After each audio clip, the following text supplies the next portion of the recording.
Bueno, muchachos, entonces, en ese sentido, eh, tenemos más que todo es relatos, ¿sí? Relatos históricos, ¿sí? Unos relatos históricos soportados en unos hechos y todo eso, pero que de alguna manera también la historia es una construcción que se da es a partir de pues unos intereses de quienes la escriben, primero que todo eso, y segundo que todo también tiene que ver con una especie de, ¿cómo les digo? Es algo así como una especie de rol histórico, ¿sí? En la historia siempre se necesita, digamos, una especie de jerarquías que determinen, porque ya al interior del Estado siempre va a ocurrir que cuando ya haya un Estado conquistado y todo eso, ya todo lo que sigue de ahí para allá, básicamente tiene que ver es con, digamos, una cuestión de intereses, pero también de unos acondicionamientos que la historia pone. Es decir, no es que uno pueda actuar como uno quiera en la época en que uno viva, sino que uno ya está determinado por algunos, digamos, patrones de conducta. Recuerden a Hegel, todo lo que hacemos lo hacemos porque vemos a otros, ¿cierto? Entonces, obviamente, pues si todos los años dicen, ah, no, Simón Bolívar era un santo, entonces pues 18 años así, uno dice, Simón Bolívar es un santo, pero ya si uno hace ese giro de colonial, que les digo, que es empezar a deconstruir el relato que se construyó y volverlo a construir, pero ya no, digamos, obedeciendo a unos intereses políticos, históricos, a unos parámetros de conducta moral, económica, política, hasta sexual.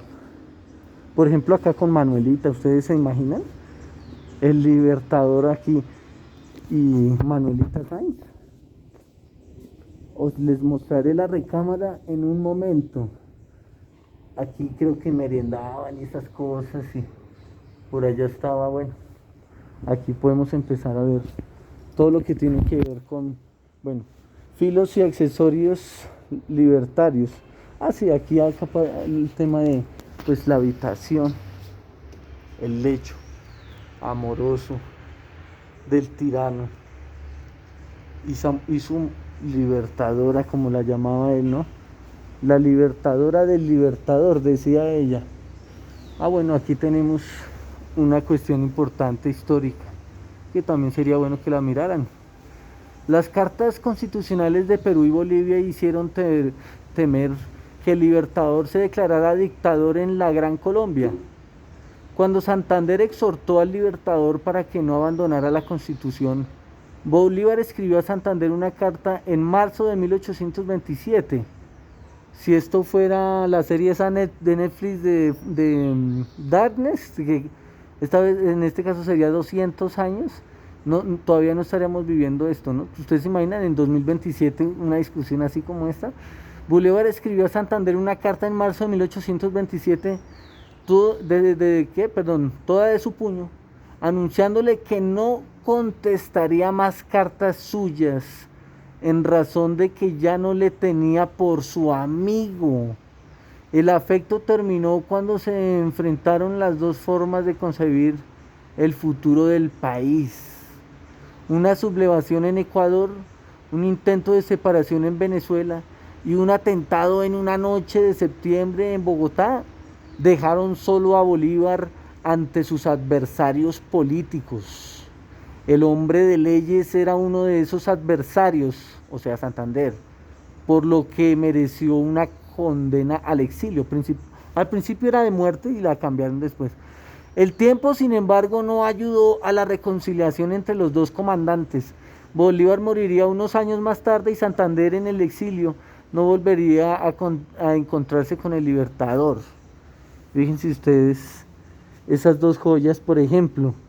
Ay, sí, el amante de las leyes, pero al mismo tiempo, bueno, no sé si es verdad, pero por ejemplo, algunos le adjudican el atentado a Bolívar en 1828.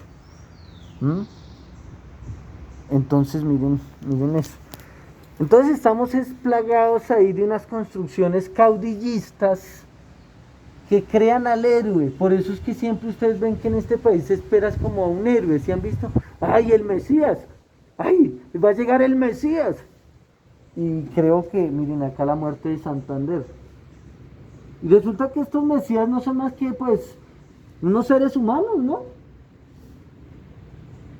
Miren, así terminamos todos, ya. Allá vamos todos, ya. Y vea esto. Entonces, ¿cuál es el ídolo? Bueno, aquí ven ustedes la muerte del ídolo. Como en la filosofía moderna de Francis Bacon. La muerte de los ídolos de la mente. Hay que dar muerte a los ídolos de la mente. Filosofía de Francis Bacon, recomendada para los que les guste la filosofía moderna. Aquí tenemos ahora la versión de Santander, lo que yo les decía, ver las dos versiones. Bogotá fue su lugar desde donde Francisco de Paula Santander organizó la Gran Colombia. En realidad no se llamó la Gran Colombia, se llamó Colombia nomás, pero se le llama Gran Colombia para distinguir, digamos, la Colombia de hoy en día de la Colombia de esa época, porque la Colombia de esa época era más grande y era lo que hoy en día son varios países. Entonces se partió, el país se partió y quedaron varios. Entonces por eso se diferencia. Pero en la época no la llamaron la Gran Colombia, eso es para distinguirla de la de hoy. La llamaron Colombia nomás, ¿sí?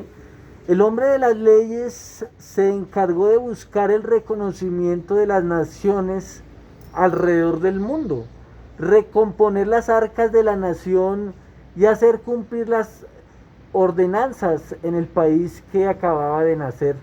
Al mismo tiempo, las campañas del sur demandaban cada vez más recursos y la Gran Colombia no podía responder a esas demandas a la velocidad que llegaban. La derrota realista, ¿qué es realista? A ver, pues porque hay gente que se confunde. Pues realista es que siguen al rey, lo que yo les decía. Pues todo ese tema de cuando hay unos aquí en el país que prefirieron al rey que al libertador. Entonces uno dice, pero ¿cómo? O sea, ¿cómo es que uno prefiere al rey que al libertador? Pues eso es lo que hay que mirar, qué es lo que sucede, ¿sí? Porque eso es algo muy raro. Uno obviaría hoy en día que nadie apoyaba al rey, ¿cierto? Pues no, había gente que lo apoyaba, pero de todas maneras no era para que Bolívar fuera y masacrara a los que prefería. Era gente que prefería al rey, entonces él iba hasta allá y los mataba, para que se asustaran los demás y pues entonces eso es algo que hay que preguntarnos. Eso está escrito en un libro, ¿no? En el libro de Jorge Orlando Melo, historiador de Colombia, que se llama Historia Mínima de Colombia. Muy recomendado el que quiera leer el libro. Este historiador Jorge Orlando Melo. Entonces la derrota realista en el sur finalmente llegó, por lo que el regreso del Libertador al Palacio de San Carlos era inminente. La perspectiva del neogranadino era que la perspectiva del neogranadino era que la deriva autoritaria del Libertador no resultaba coherente en un país que buscaba dejar su rezago colonial.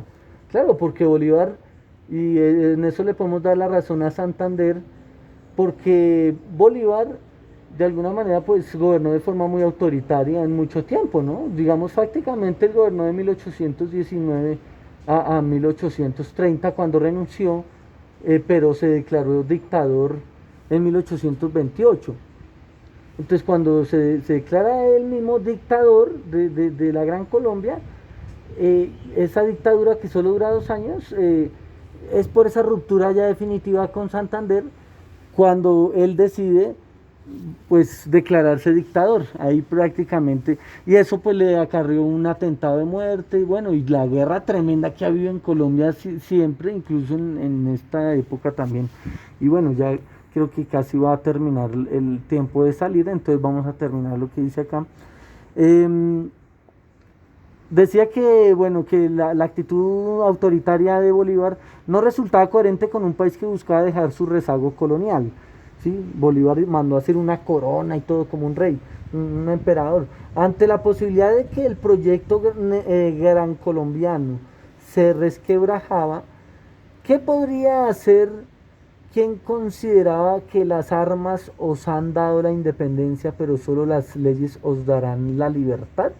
Porque ahí se quiebra el contrato social, como lo llamó Rousseau, Jean-Jacques Rousseau en el siglo XVIII, ese importante libro del contrato social. Entonces ya cuando se rompe ese contrato social, ese axioma de Santander de las leyes se rompe también, ¿sí? Y bueno, entonces ahí tenemos la versión de Santander, la versión de Bolívar. Repensar la historia también con base al pasado y lo que sucede en el presente. Chao.